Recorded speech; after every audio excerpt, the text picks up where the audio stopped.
नमो भगवते वासुदेवाय नारायणं नमस्कृत्य नरं चैव नरोत्तमं देवीं सरस्वतीं व्यासं ततो जयमुदीरये नष्टप्रायेषु अभद्रेषु नित्यं भागवत सेवया भगवत्युत्तमश्लोके भक्तिर्भवति नैष्ठिकी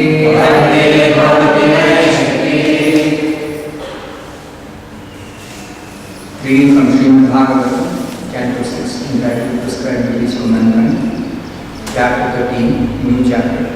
King Indra afflicted by sinful reaction. The summary of the chapter. This chapter describes Indra's fear at having killed a Brahmana, Vritrasura, and it also describes how he fled and was saved by the grace of Lord Vishnu.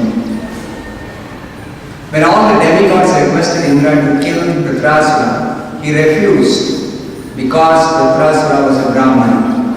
The demigods, however, encouraged Indra not to fear killing him because Indra was protected by Narayana Kavacha, or the Supreme Personality God himself, Lord Narayana. Even by a glimpse of the chanting of Narayana's name, one becomes free from all the sinful reactions of killing a woman, a cow, or a Brahmana.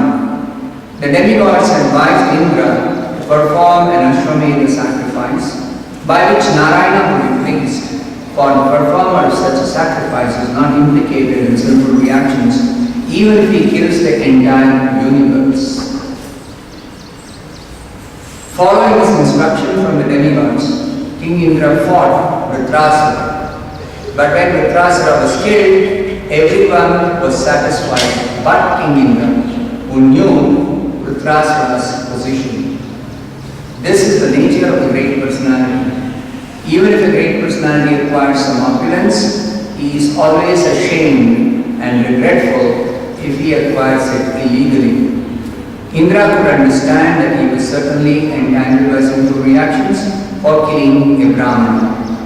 Indeed, he could see sinful reaction personified following him, and thus he fled here and there in fear, thinking of how to rid himself of his sins. He went to Manasa Sarovar, and there, under the protection of the goddess of fortune, he meditated for 1,000 years. During this time, Nahusha reigned over the heavenly planets as a representative of Indra. Unfortunately, however, Nahusha was attracted by the beauty of Indra's wife Shakti Devi, and because of his sinful desire, he had to accept the body of the serpent in his next life. Indra later performed a great sacrifice with the help of exalted Brahmanas and saints. In this way, he was released from the reactions of his sinful killing of a Brahmana.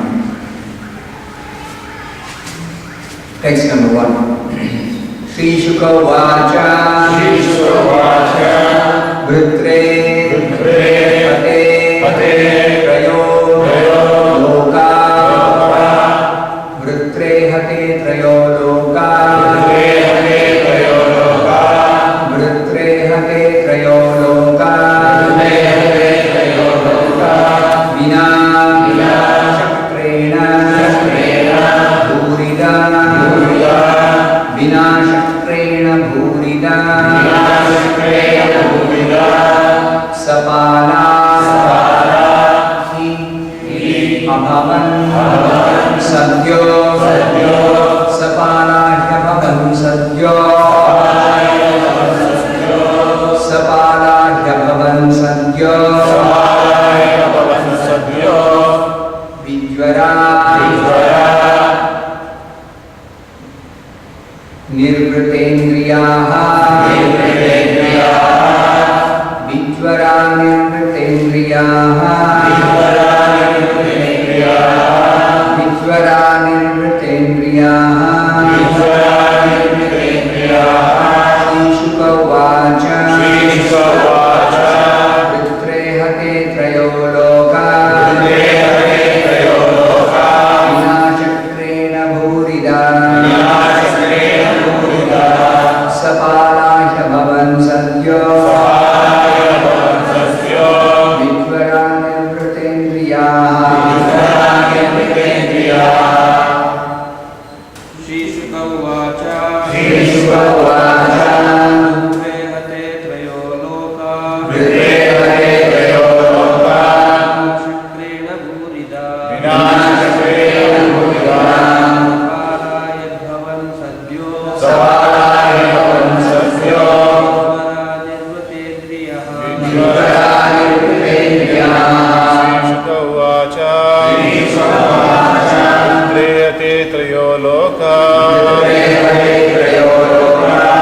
Rudrayate Devaloka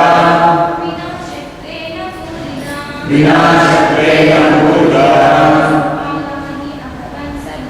Savalani Avansatyo Vijarani Pratendriya.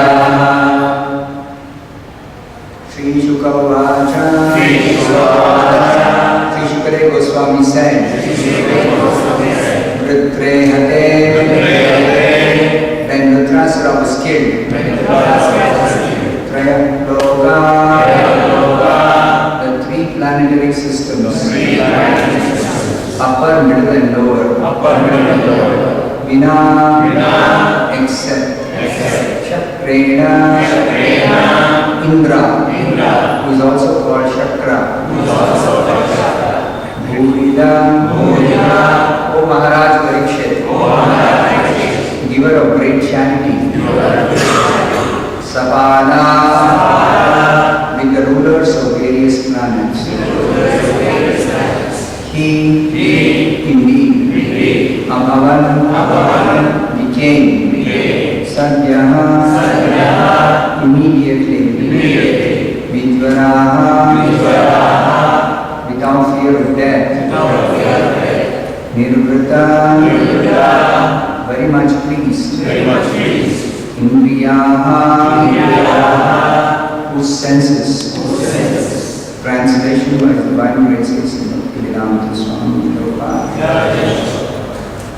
Sri Shukadeva Goswami said, O King Parikshit, who are so charitably disposed, when Vritrasura was killed, all the presiding deities and everyone else in the three planetary systems was immediately pleased and free from trouble. Everyone, that is, except Indra. Please repeat this translation. Sri Shukadeva Goswami said, O King Parikshit, who are so charitably disposed, when Vritrasura was killed, all the presiding deities and everyone else in the three planetary systems was immediately pleased and free from trouble. Everyone, that is, except Indra. Thus ends the translation. Om Jnana Tasya Jnana Vishadaya Chakshurmilitam Tasmai Shri Gurave Namaha. Namo Vishwaya Krishna Deshaya Bhutale Srimate Bhaktivedanta Swami Nami Namaste Saraswate Deve Gauravani Vachani Nirvisheda Shunavadi Paschata Veshutarini Jaya Shri Krishna Chaitanya Prabhu Nityananda Shri Advaita Gadadhara Srivasadi Gaurabhakta Hare Krishna Krishna Krishna Hare Hare Hare Rama Rama Rama Hare Hare. So this is a new chapter. Indra afflicted by sinful reaction. Indra was afflicted by sinful reaction for having a Brahmana. Vritrasura was born in the family of demons because of a previous curse. But Vritrasura was not a demon. He was a very exalted devotee, and hence he is described as a Brahmana. A devotee is greater than even a Brahmana. So all Brahmanical qualities are very much found in a devotee. So in the scriptures it is described Brahma Hatya, killing of a Brahmana, is the greatest sin among all the sinful activities. Killing of a Brahmana, here it is said, killing of a Brahmana, killing of a cow, Gohatya, or killing a woman, Stri Hatya. All three are considered very, very abominable, greatly sinful activity. So for such sinful activity, one has to suffer very grievous sinful reactions. You see Indra's position, it is a very difficult position. Being the leader of the demigods, who are different administrators in this universal administration, particularly those demigods who are living in the heavenly planets. There are demigods who live in higher than heavenly planets. They are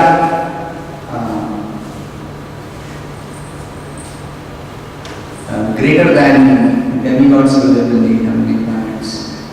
But still, the demigods who live in heavenly planets and who are having Indra as their leader, they sometimes become subjected to sinful reactions due to performing some sinful activities. Even though the demigods know what is sin and what is not sin, they are very pious personalities, so they generally avoid sinful activities and they perform only pious activities. Still, due to some very strange reason, sometimes these demigods become implicated in sinful activities. Just like Vritrasura was born as a very big demon, and as a very big demon, Vritrasura was a threat for the entire universe. So it was necessary for Indra to do something about this demon, Vritrasura. Demons are a threat not only for the demigods but for the entire world. So such demons, even in the past, have always been a source of danger for people in general. So because Vritrasura was a very big demon, looking like a very big demon, so Indra had to do something about dealing with this demon. So when Indra decided to attack Vritrasura, he found that his thunderbolt weapon, his Vajrayuda, is the most powerful weapon in this material world. Krishna says in Bhagavad Gita, Ayudhanam Aham Vajram. So among all the weapons in this material world, this Vajrayuda of Indra is a representation of Krishna's power. So it's a very, very powerful weapon. But even that weapon proved ineffective in killing Vritrasura. So then Indra and all his associate demigods, they became very much anxious. What to do? They all prayed to Lord Narayana. And Lord Narayana gave Indra, they first got the Narayana Kavacha for Indra to fight against Vritrasura, a protective armor. And later on, they got a special weapon manufactured by using the bones of one great tapasvi, Dadichi Muni. They prepared one astra, one weapon to kill Vritrasura, which is capable of killing Vritrasura. Even that weapon, when Indra used to kill Vritrasura, it was not very easy. Because Vritrasura's body was very, very strong and very big and And Vritrasura himself was very, very powerful. It is described in the previous chapter. When Indra saw that it is very difficult to kill Vritrasura, Indra became very dejected. And Vritrasura began to encourage Indra to fight. Now Vritrasura knew that Indra is protected by Lord Narayana. Vritrasura knew that Indra had this special weapon to kill Vritrasura. But still Vritrasura did not hesitate to perform his duty. On behalf of the demons, Vritrasura was fighting against Indra. So this fighting in this material world, either on behalf of the demigods or on behalf of the demons, are all within the three modes of material nature.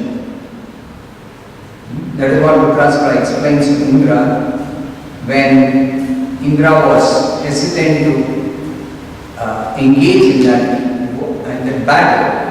So Vritrasura instructed Indra, and those instructions of Vritrasura are very, very valuable. Such instructions by Vritrasura actually made Indra realize that Vritrasura is not simply a demon.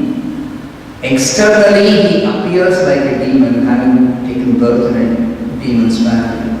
But inside his heart, Vritrasura is a great devotee. So Indra realized here is a devotee in the body of a demon. So Indra was put into a very difficult situation. Now Indra began to think, how can I kill this Vritrasura who is actually a devotee? So Indra's hesitation was not just because he was having difficulty in fighting against Vritrasura. Indra realized that Vritrasura is a great devotee, how can I kill him? Still, Indra was being encouraged not only by his own associates, but also by Vritrasura himself. One of the reasons Vritrasura was telling Indra, you attack me and kill me, because Vritrasura was just waiting to quit that body to go back home, back to God. So Vritrasura, being a devotee, he was simply waiting to go back to God. He was not interested in winning this battle or saving his life or enjoying in this world. All these different types of birth in this material world, either as a demon or as a demigod or as a human being or as a whatever species of life one takes birth, it is simply different facilities for material enjoyment. But a devotee is not invested in any such enjoyment. Devotee is interested in devotional service. And particularly when a devotee has the opportunity to go back to Godhead, when the devotee is simply waiting to quit his body to go to the spiritual world. A devotee is not interested in enjoying this. So Vritrasura was not interested in fighting or defeating Indra or in enjoying in any way in this material world. So in his prayers, it is very clear that he simply wants to engage in devotional service. So Indra knew perfectly well that Vritrasura is a devotee. So how can Indra kill such a devotee? That was Indra's dilemma. So, here it is said that when Dhritarashtra actually was killed, everyone was happy in all the three planetary systems, except Indra himself. Why? Because Indra knew that he had killed a great devotee. Now, it is explained that even the killing of a Brahmana, of the greatest sin, can be counteracted by making shelter of the Supreme Lord Narayana, either through performing a sacrifice for pleasing Narayana, or simply by chanting the holy name of Narayana. One can become free from all sinful reactions, including the sinful reaction of killing a Brahmana. Like when you go around Tulsi, when you circumambulate Tulsi, do Pradakshina, Tulsi Pradakshina, what do we say? Yani kani cha papani, Brahma hatyani kani cha. Whatever sinful activity one might perform, including Brahma hatya, all of them kani kani pranashyanti pradakshina. Simply by circumambulating Tulsi, one can become free from all such sinful reactions. But that does not mean that knowingly one will commit a sin and then say that I will become free from the sinful reaction by either chanting or circumambulating Tulsi or by performing a sacrifice. No. It doesn't mechanically work. Such freedom from sinful reactions are not automatically there by mechanically doing some activity like this. Indra knew this.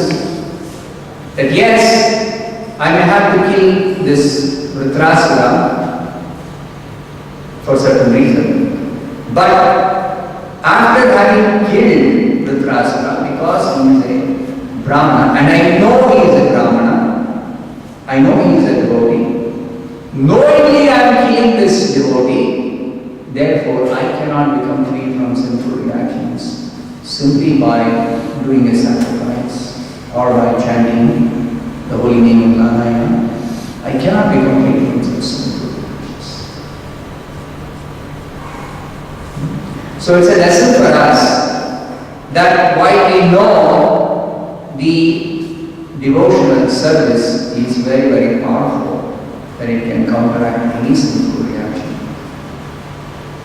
we should not knowingly commit sinful activities and then try to become free from the reactions by performing devotional service. The Lord is pleased to award freedom from all sinful reactions to a devotee who might have accidentally, unknowingly, in ignorance, committed any sinful activity. So Krishna explains in the Bhagavad Gita, Apichesu duracharo bhajate mam ananyatha sadhureva sadantavyaha samyak vyavasito visaha. If one is properly situated in devotional service, engaged wholeheartedly, bhajate imam ananya bhak, one is rendering devotional service without any deviation, very strictly following the principles of the devotional service, nicely rendering seva. Then such a person, if he accidentally commits some sinful activity, even very grievous sinful activity, then he is protected by Krishna. He is to be regarded as saintly, he is not to be regarded as a sinner. But knowingly, nobody should commit any sinful activity. Now here, Indra's position is, he has knowingly killed Vritrasura, a great devotee. Knowingly means killed. So that is why Indra was not happy when Vritrasura died. So it is very clear that in the material world, somebody who has got some material responsibility may be put into a situation where they may have to do some activity which is not proper to be done. Just like Indra had killed Vritrasura, even though he knew Vritrasura is a devotee and should not be killed, he had to kill Vritrasura. So, such activities are the nature or characteristic of this material world. That's the nature of this material world. In this material world, even though one tries to avoid sinful activities, somehow one may be obliged to do some sinful activity, either unknowingly or sometimes even knowingly. Knowingly, if somebody does sinful activity, then certainly such a person cannot expect that he will become free from sinful reactions by atoning for it. So therefore, the scriptures say that do not engage in any material activity. Do not engage in any material activity. Krishna advises, after explaining all the details of the yoga process, different yoga processes. He says, Sarva dharman parityajya mamekam sharanam vraja. Aham tvam sarva papebhyo mokshayishyami. Mahashuta. So why does Krishna say aham tvam sarva papebhyo mokshayishyami? Because the nature of this material world is there will be some sinful activity performed by people, even sometimes knowingly. So Krishna says, you take shelter of me exclusively, you surrender to me, then I will free you from all sinful reactions. So there is no way of becoming free from all sinful reactions except by surrender to Krishna. That's the only way in this material world. So throughout Bhagavad Gita, actually Krishna is instructing everyone to take shelter of him, to surrender to him. Tad vidhi pranipādena. Even in the 4th chapter, Krishna says, you surrender to a bona fide spiritual master who is a representative of Krishna. That is as good as surrendering to Krishna. Tad vidhi pranipādena. So, this surrender is the only way by which one can become completely freed of all sinful reactions, whether committed knowingly or unknowingly, out of some compulsion to do some particular duty, whatever may be the reason, only through surrender to Krishna or through surrender to his bona fide representative, the spiritual master, one can become free from all sinful reactions, and there is no other way. But what prevents a person from surrendering to Krishna, surrendering to a spiritual master? It is this desire to enjoy some power in this material world, enjoy some position, enjoy some material happiness. So this is just like all the demigods in the heavenly planets. They are so much attached to material enjoyment in this world. So they don't want to give up their position and surrender to Krishna. They don't want to give up their position and surrender to a spiritual master. So they have to continue in material existence, and material existence is such that one cannot be free from sinful reactions or safely situated to avoid sinful activities 100%. That's not possible. Only a devotee who is surrendered to a bona fide spiritual master and is properly engaged in devotional service under his guidance can expect that he can become free from all sinful reactions. Even if he accidentally commits some sin, he is protected by Krishna himself. Krishna personally protects the devotee. Kaunteya pratijanihi name bhakta pranashya. Krishna tells Arjuna, you declare that my devotee never perishes. My devotee is never in any danger. So only devotees are in a very safe position. Others will be very pious people who perform all kinds of pious activities, who will be engaged in all kinds of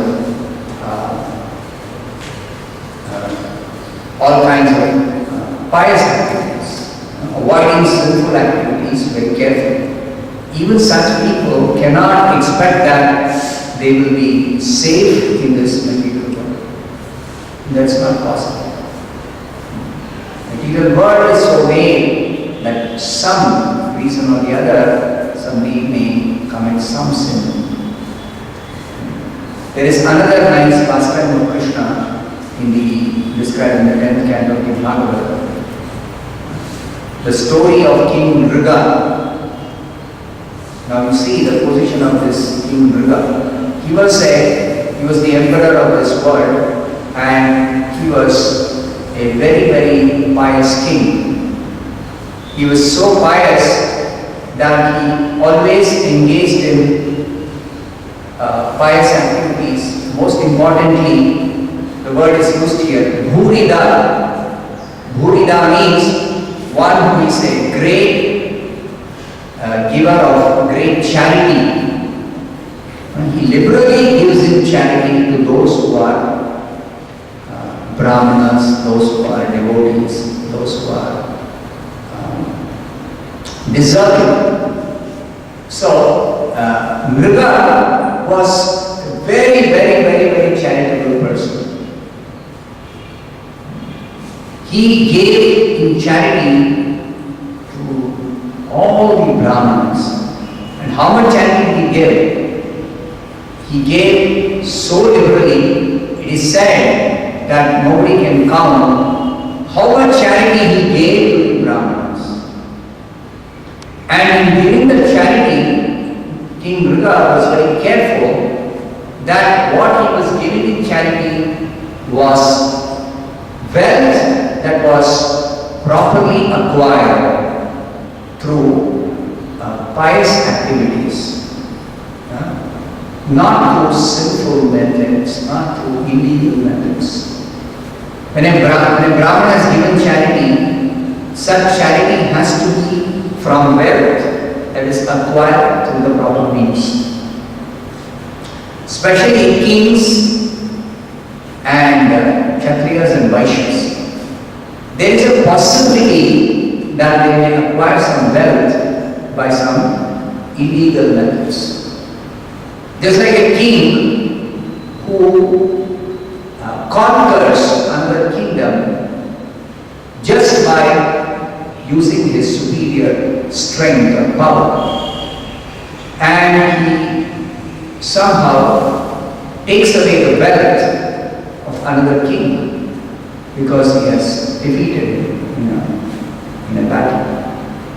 But if such conquest is against the principles of religion, just like Arjuna is hesitating to fight, he's telling that by killing my teacher and grandfather, I will be involved in sin. That means such a fighting is not dharma. Adharma vivad Krishna pradushyanti kulastriya. Adharma. We become involved in adharma if I fight this battle. So kings, when they fight a battle, they have to consider whether it is a dharma yuddha. And if it is not a dharma yuddha, whatever wealth he acquires, whatever power he has God by such victory in an Adharma Yuddha, that power is tainted with sin. That wealth he has acquired is tainted with sin. That's why Arjuna says, I don't want to enjoy this kingdom after winning this battle. Because that wealth will be tainted with sin. Bhunjiya bhogan budhirapradikdha. You see, these are all very serious considerations for a Kshatriya or a Vaishya. A Vaishya, when he earns money through making some profit in some business, he has to consider whether that profit that is earned is according to the scriptural injunctions, whether it is proper, according to rules of dharma, whether he has earned that wealth. And when he gives charity, if he gives charity of wealth that is not properly acquired, either a Kshatriya or a Vaishya, such giving of charity is not going to be effective. Such giving of charity will not be considered as proper charity. On the other hand, if a receiver of charity, if he receives any charity which is illegally acquired wealth, then the giver of wealth, instead of getting punya, he will get papa. He has done charity, he will get punya, or to become free from some sinful reactions, to atone for some sin. But instead it will be the opposite. He will get papa, he will get sinful reaction. So King Mriga explains that he never gave charity out of any wealth that was improperly acquired. He always gave charity out of wealth that was properly acquired. He always took care. In spite of that, King Mriga had to suffer a sinful reaction of not satisfying a Brahmana by making a mistake in giving charity to a particular Brahmana. And that also, King Mriga was actually not at fault. Somehow a mistake happened, but he was not at fault. Accidentally, that mistake happened. And because of that, he had to take birth as a lizard. Such an abominable birth. Such a great degradation. From human birth, he is going down to the lower species and taking birth as a lizard. And that also because of what? Because of one mistake that happened while he was giving charity to two Brahmins. And what happened? He had given some number of cows, big number of cows, to one Brahmin. Then he gave another different set of cows, another big number of cows to another Brahmin. But by the time he was giving the second set of cows to the second Brahmana, one cow from the Lord, the first Lord image, which is already given in charity, walked into the second Brahmana. And the first Brahmana, he told Mriga that this cow you have given to the second Brahmana, after it had been given, this is actually belonging to me. It is the cow which you have given me. You cannot give this cow in charity to the Brahmana. The second Brahmana is telling, you have already given me this cow, you cannot take back this cow. You have given me this cow, you cannot take it. It's not that these Brahmanas were very much attached to what was given to them, their wealth. They were merely stating a principle of the religious system of dharma. They are stating a principle of dharma. So Mriga was actually in a fix what to do. That cow which is given to the second Brahmana, he cannot take back. And the first Brahmana is telling, you cannot give this cow to another Brahmana because you give me. I can give donation, but you cannot give it. So now what is Nanda supposed to do? So he fell at the feet of the first Brahmana and said, you please let that Brahmana take that cow, I will give you million other cows, lakhs of other cows. Whatever you want, whatever else you want, I will give you. He says, no, I only want that cow, I don't want anything else. The second Brahmana is telling, again he tells the second Brahmana, leave that cow, I'll give you something, anything else you want. No. I want this cow only because you give me this cow. I can't take anything else in exchange for this cow. So what is Nanda supposed to do? He could not do anything. He begged forgiveness, that's all he could do. But because of this mistake he performed, he was obliged to take the punishment of taking birth as a deserve.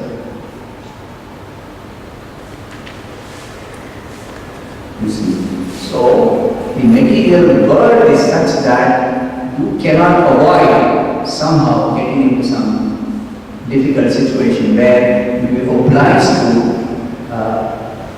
take some sinful reaction. Because of some sin you may commit even unknowingly. It's no excuse that I did some sinful activity by mistake without any intention. No, there is no excuse. The laws of nature are very, very strict.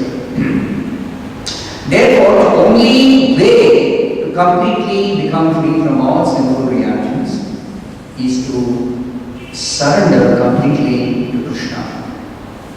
And Krishna will actually free such a person. Aham Bhav Sarvabhakriyam Moksham. Krishna personally takes charge of freeing the devotee from the sinful reactions. Krishna takes charge. And there is no other way. No Devata or no Prayaschitta can free one from such sinful reactions. It's not possible. So ultimately, the scriptures say, take shelter of Krishna, take shelter of Narayana. That's the only way. But such shelter of Narayana is not to be taken simply by officially becoming a devotee. Like all the demigods are officially devotees. Vishnu Bhakta Smutodaiva. All of them are devotees.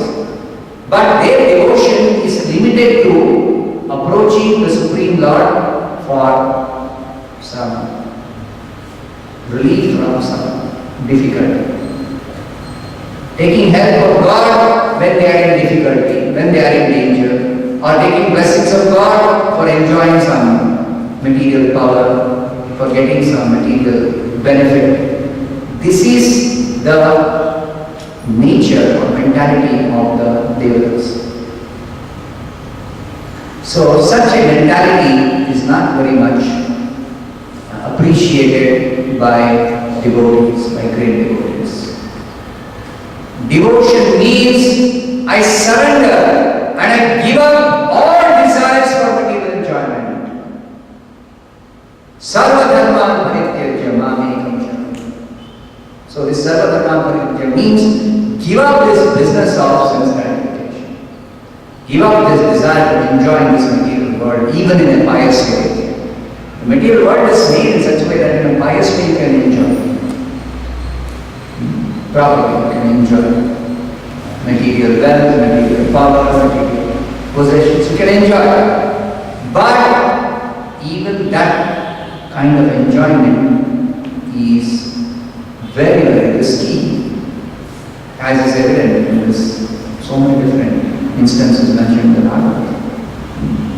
So it is not enough to be just pious.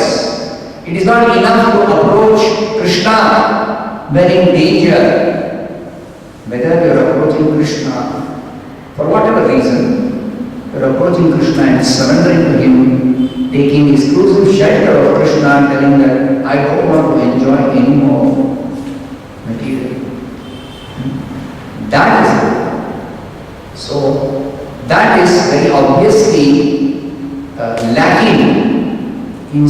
demigods who are very, very, very, very desirous of enjoying the beauty in this world.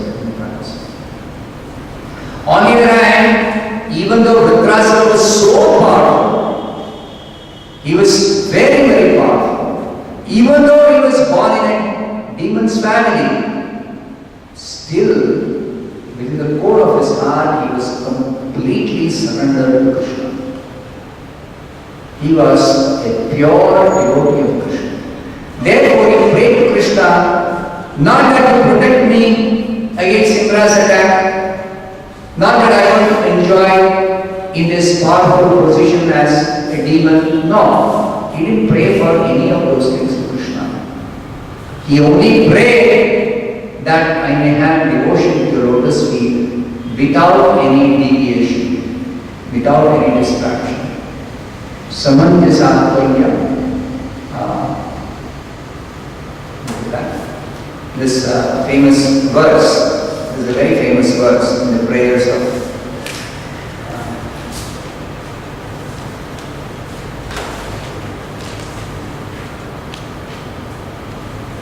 Nana Prishtam Nachaparamishtyam Nasarvabhavam Narsadhipatyam Nayo Siddhir Apunarbhavamva Samanjasatva Virahayadamshi. Vritrasura is praying to Krishna that I don't want to enjoy Dhruvaloka. I don't want to enjoy the heavenly planets. I don't want to enjoy as a Brahma, the topmost controller of this entire universe. I don't want to enjoy the earthly planets. I don't want to enjoy the lower planetary systems. I do not even desire mystic power. Na yoga siddhi. Apunarbhavamva, I don't want even liberation from material bondage. I don't want any of these things. Only thing I want is exclusive devotion to your Lord's feet. That's all I want. So this is Vritrasura's position. See, this is proper surrender. This is proper devotional service. Indra also went to Narayana. Indra also prayed. But what did he ask for? He never asked for shelter to Krishna's lotus feet. He never asked for pure devotion. He asked, give me something by which I can kill Vritrasura. And he got that. See, Krishna is very, very kind. He will give whatever you ask. But you should be intelligent enough to understand what to ask from Krishna. Don't ask something by which you will again be put into a position where you have to undergo some suffering or undergo some difficulty. So never ask such a thing. In short, don't ask anything material. It is simply a source of problem. That's it. It is not meant for real happiness. No material gain or even liberation from material miseries is meant for our ultimate happiness. Real happiness is in pure devotion and service to Krishna. That is where real happiness is. So that is being taught in these descriptions of different incidents in the Bhagavad. So start with Tantrachim and Bhagavatam. ದಾನ ಕೊಡೋದ್ರಿಂದ ಪಾಪನ ದಾನ ಕೊಡಲೇಬೇಕು ಅನ್ನೋ restrictions ಇರುತ್ತಲ್ಲ ಅದನ್ನೇನು ಅದಕ್ಕೆ ಹೇಳಿ ಕೃಷ್ಣ ಯದ್ ಕರೋಷಿ ಯದಶ್ನಾಶಿ ಯದ್ ಯೋಗಿ ದಾಸ್ಯ ಯದ್ ತಪಸ್ಯಸಿ ಕೌಂತೆ ಇದೆಲ್ಲ ಮಾಡಲೇಬೇಕಲ್ಲ ದಾನ ತಪಸ್ಸೆ ಎಲ್ಲ ಮಾಡಲೇಬೇಕಲ್ಲ ಕೃಷ್ಣ ಸೇಸ್ ತತ್ ಪುರುಷ್ವ ಮದರ್ಪಣ ಕೃಷ್ಣ ದಾನ. Then there is no difficulty. ಯಜ್ಞ ದಾನ ಕ್ರಿಯಾನ ತುಚ್ಚು ಅದು ಬೇರೆ ಕಾರ್ಯಗಳು ಅದೆಲ್ಲ ಮಾಡ್ಬೇಕಾದ್ರೆ ಆ ದಾನ ಕೊಡಿ ಜ್ಞಾನ ಕೊಡಿ ಎಲ್ಲ ಕೃಷ್ಣ ಕೊಡು. Then you say only by giving Krishna you say There is no other way. ಹದಿನೆಂಟನೇ ತಪ್ಪಲ್ಲಿ ಕೃಷ್ಣ ಹೇಳ್ತಾನೆ ಯಜ್ಞದಾನ ತಪಸ್ಸು ಬಿಡಲೇಬೇಡ. ಬಿಡಬಾರ್ದು, ಬಟ್ ಯಾರಿಗೆ ಕೊಡಬೇಕು?